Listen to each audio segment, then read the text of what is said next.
시청자 여러분, 안녕하십니까?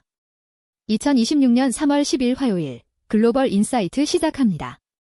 전 세계가 중동발 포화 속에 긴박하게 움직이고 있습니다. 유가는 배럴당 100달러를 돌파하며 에너지 대란의 전조를 보이고 있고 주요국 증시는 출렁이며 불확실성을 키우고 있는데요.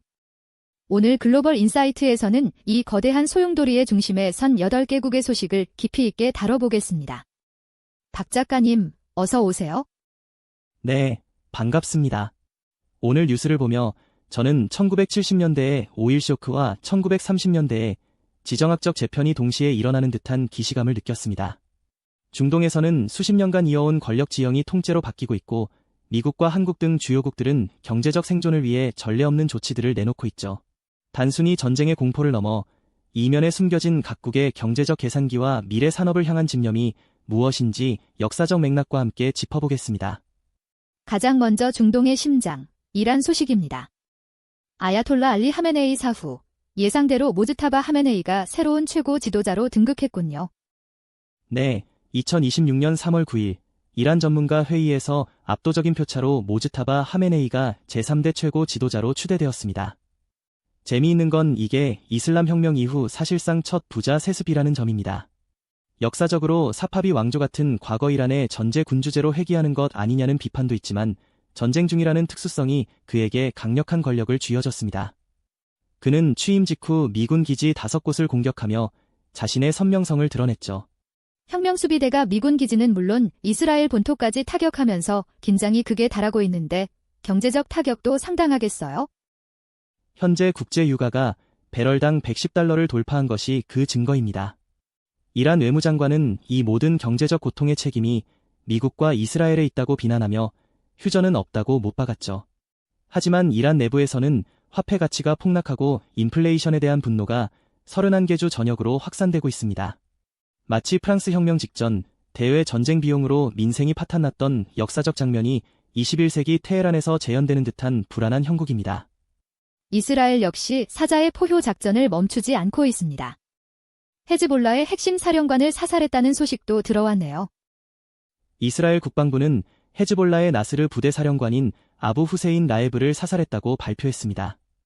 이란의 정권 교체를 목표로 하는 이번 작전은 갈수록 공세가 거세지고 있죠. 하지만 전쟁의 대가도 만만치 않습니다. 텔아비브 증권거래소의 TA-35 지수가 3% 넘게 급락했고 보험지수는 5% 이상 빠졌습니다. 시장은 이미 이번 전쟁이 장기 소모전으로 갈 것을 우려하며 도망치고 있는 겁니다. 골드만삭스에서는 이스라엘 기업들의 기업 공개, 즉 IPO 시장이 당분간 문을 닫을 것이라는 비관적인 전망까지 내놨다고요? 네, 안토니 구트만 공동 최고 경영자가 직접 언급했죠. 전쟁 중인 국가의 기업에 투자할 리스크를 감당할 투자자가 없다는 뜻입니다.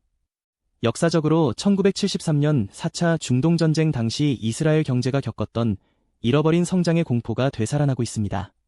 학교는 문을 닫고 부모들은 유급휴가를 써야 하는 상황이지만 이 와중에도 인공지능 기반의 무인 항공기 시스템 주문이 이어지는 걸 보면 이스라엘의 전쟁 경제가 얼마나 기형적이고도 치열하게 돌아가는지 알 수 있습니다. 미국 상황 보겠습니다. 도널드 트럼프 대통령은 이란과의 전쟁이 예정보다 앞서가고 있다며 자신감을 내비치고 있습니다. 트럼프 대통령 특유의 어법이죠. 그는 적이 완전히 패배할 때까지 멈추지 않겠다며 강공을 펼치고 있습니다. 하지만 정작 미국의 앞마당인 경제지표는 스태그플레이션의 전조를 보이고 있습니다. 2025년 4분기 성장률이 1.4%에 그쳤고 2월 고용은 9만 2천 명이나 감소했습니다. 전쟁으로 유가는 치솟는데 성장은 둔화하는 1970년대 리처드 닉슨 대통령이 겪었던 최악의 경제 악몽이 트럼프의 활황 경제 주장을 위협하고 있는 셈입니다. 대법원과의 갈등이나 인공지능 기업 댄스로픽의 국방부 제소 같은 내부 잡음도 끊이지 않고 있군요. 트럼프 대통령은 관세 정책 등의 제동을 거는 대법원을 향해 용기가 없다며 맹비난을 퍼부었습니다. 여기에 엔스로픽은 자신들을 공급망 위험군으로 지정한 국방부를 제소했죠. 이는 군사적 목적의 AI 사용을 둘러싼 기술 패권과 윤리의 충돌입니다.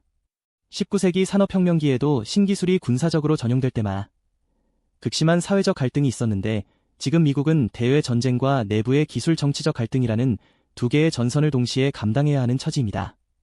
한국으로 가보겠습니다. 이재명 대통령이 비상경제점검회의를 주재하며 직접 대응에 나섰습니다. 네, 휘발유 가격이 1,889원, 경유가 1,910원까지 치솟으며 서민 경제에 비상이 걸렸기 때문입니다. 이재명 대통령은 국제금융시장의 변동성과 에너지 수급 상황을 직접 챙기며 정유사의 비정상적 가격 결정을 방지하라고 주문했습니다. 마치 1970년대 오일 쇼크 당시 정부가 행정력을 총동원해 물가를 잡으려 했던 긴박함이 느껴집니다. 다행히 외교부 장관이 카타르, 튀르키예와 통화하며 에너지 수급과 교민 안전을 챙기는 등 외교 채널도 긴박하게 가동 중입니다. 정치권에서는 국회가 3,500억 달러 규모의 대미 투자를 지원하는 대미 투자 특별법을 처리한 것이 눈에 띕니다. 굉장히 전략적인 선택입니다.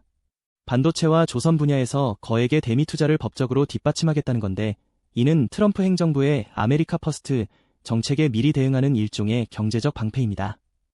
과거 우리 경제가 원조를 받던 나라에서 이제는 미국의 핵심 산업을 좌우하는 투자국으로 성장했음을 보여주는 상징적 사건이죠. 내부적으로는 13세까지 아동수당을 확대하고 기초학력을 지원하는 등 복지망을 강화하며 대외 위기 속에서도 사회적 기초 체력을 다지려는 모습이 보입니다. 중국에서는 제15차 5개년 계획의 청사진이 공개되며 전 세계의 이목을 끌고 있습니다. 네, 2026년부터 2030년까지를 아우르는 이번 제15차 5개년 계획의 핵심은 한마디로 기술 자립을 통한 부국 강경입니다. 2035년까지 1인당 GDP를 2020년 대비 2배로 늘리겠다는 야심찬 목표를 세웠죠. 특히 인공지능 플러스 행동을 통해 AI 관련 산업 규모를 10조 위안, 우리 돈으로 약 1,800조 원 이상으로 키우겠다는 계획입니다. 과거 마오쩌둥 시절의 5개년 계획이 중공업 중심이었다면 이제는 6G와 양자 기술, 휴머노이드 로봇이 그 자리를 대신하고 있습니다. 왕이 외교부장은 기자회견을 통해 미국의 압박과 중동 정세에 대해 중국만의 목소리를 냈군요. 왕이 부장은 인류 운명 공동체를 강조하며 미국의 일방주의를 견제했습니다. 특히 중화민족 단결 진보 촉진법을 심의하며 내부 결속을 다지는 모습은 대외적인 풍파에 흔들리지 않겠다는 의지죠. 흥미로운 데이터는 춘절 연휴 기간 인구 이동이 전년보다 7% 가까이 늘어 2억 명에 육박했다는 점입니다. 서구의 견제 속에서도 거대한 내수 시장의 활력만큼은 죽지 않았다는 것을 보여주려는 마치 거대한 성벽을 쌓아 올리는 듯한 중국식 생존 전략이라 볼 수 있습니다. 일본은 어제 증시가 그야말로 대폭락했습니다. 니케이 평균 주가가 사상 세 번째 낙폭을 기록했다고요? 네, 어제 하루에만 무려 2,892엔이 빠지면서 52,000선으로 주저앉았습니다. 중동 전쟁 악화와 미국의 고용 쇼크가 캐리 트레이드 청산을 가속화한 탓이죠. 1987년 블랙 먼데이 당시의 공포가 재현된 수준입니다. 하지만 다카이치 사나의 총리는 호르무즈 해협 상황을 아직 존립 위기 사태로 보지 않는다며 신중한 입장을 유지하고 있습니다. 오는 3월 19일 워싱턴에서 열릴 트럼프 대통령과의 첫 정상회담에서 단판을 짓겠다는 전략으로 보입니다. 사회적으로는 안보 불안과 더불어 일상적인 안전 문제도 대두되고 있네요. 네, 나고야에서는 미군 헬기가 야구장에 비상 착륙해 지자체가 강력히 항의하는 사건이 있었고, 도쿄 키누타 공원에서는 거대 벚나무가 쓰러져 행인이 다치는 사고도 있었습니다. 겉으로는 최첨단 행정 AI 모델인 코토미 V3을 도입하며 혁신을 꾀하고 있지만 동시에 낡은 안보 동맹의 불안함과 관리되지 않은 자연재해라는 이면의 문제들을 안고 있는 셈입니다. 마치 화려한 긴자거리에 보이지 않는 미세한 균열이 생기고 있는 형국이랄까요. 러시아 상황도 살펴보죠. 푸틴 대통령이 에너지 시장 관련 회의를 직접 주재하며 영향력을 과시하고 있습니다. 중동 전쟁으로 유가가 치솟자 가장 미소 짓는 곳은 러시아입니다. 브렌트유가 110달러를 넘고 러시아산 우랄유도 103달러에 달하면서 러시아 재정에는 막대한 보너스가 생겼습니다. 푸틴은 유럽에 에너지를 공급할 준비가 되어 있다며 여유를 부리는데, 이는 서방의 제재를 비웃으며 에너지 패권을 다시 휘두르겠다는 속내입니다. 1970년대 소련이 고유가 덕분에 냉전의 주도권을 쥐려 했던 역사가 반복되는 느낌입니다. 하지만 내부적으로는 드론 공격 경보로 인터넷이 저하되는 등 전쟁의 여파가 계속되고 있죠. 상트페테르부르크에서는 드론 경보로 모바일 인터넷 속도가 떨어져 시민들이 큰 불편을 겪었습니다. 하바롭스크 같은 외곽 지역은 화재와 비상사태로 민생이 고달픈 상황이고요.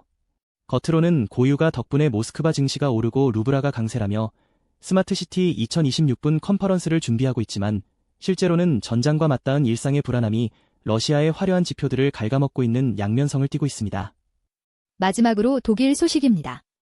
제조업 신규 주문이 11% 넘게 폭락하며 경제 위기감이 커지고 있습니다. 네, 1월 제조업 주문이 11.1%나 감소한 건 독일 경제의 엔진이 꺼져가고 있다는 적신호입니다. 독일 경제 단체들은 3년째 성장이 멈췄다며 정부의 강력한 개혁을 요구하고 나섰죠. 하지만 정치권은 사회 개혁 속도를 두고 갈등 중이고 바덴비르텐베르크주 선거에서는 녹색당이 간신히 승리하는 등 혼란스럽습니다. 유럽의 맹주라 불리던 독일이 지정학적 격변 속에서 길을 잃은 모습은 마치 20세기 초 산업 구조 재편의 실패에 고전했던 과거의 기록을 떠올리게 합니다. 이 와중에 3월 9일 독일 전역에서 대규모 여성 파업이 일어났다는 소식도 인상적입니다. 국제 여성의 날에 이어진 이번 파업은 돌봄 노동의 불평등에 항의하는 시위였습니다. 경제가 어려워질수록 사회적 약자와 돌봄의 영역이 가장 먼저 타격받는다는 점을 지적한 거죠. 특이한 뉴스로는 코블렌츠 지역의 한 주택에 운석이 떨어져 지붕을 뚫은 사건이 있었는데 연구자들은 이게 초기 태양계의 비밀을 풀어줄 열쇠라고 흥분하고 있습니다. 경제 지표는 암울하지만 우주에서 날아온 작은 돌 하나가 독일인들에게 잠시나마 경이로움을 선사한 셈입니다. 짧은 단신들 전해드립니다. 한국에서는 동물복지를 위한 국회 전시회 좁은 우리를 넘어가 열려 인식 제고에 나섰고요. 캘리포니아주에서는 민주주의 강화를 위한 시민학습 주간이 선포되었습니다. 라인 야후는 3.1일 지진 피해 복구를 위한 기부 캠페인을 시작하며 사회적 책임에 나섰다는 소식입니다. 박 작가님, 오늘 전체적인 상황 어떻게 보셨나요? 전쟁과 경제 위기라는 거대한 파고 속에서도 각국은 미래를 준비하고 있습니다. 한국의 대미투자법이나 중국의 제15차 5개년 계획처럼 말이죠. 오늘의 한 줄 평은 이렇게 남기고 싶습니다. 거친 폭풍우가 몰아칠 때 어떤 이는 성벽을 쌓고 어떤 이는 풍차를 돌린다. 지금의 위기를 단순히 견디는 것을 넘어 새로운 성장의 동력으로 바꾸는 지혜가 필요한 시점입니다. 오늘 글로벌 인사이트 여기서 마칩니다. 혼란스러운 세계 정세 속에서도 여러분의 일상은 흔들림 없이 평안하시길 바랍니다.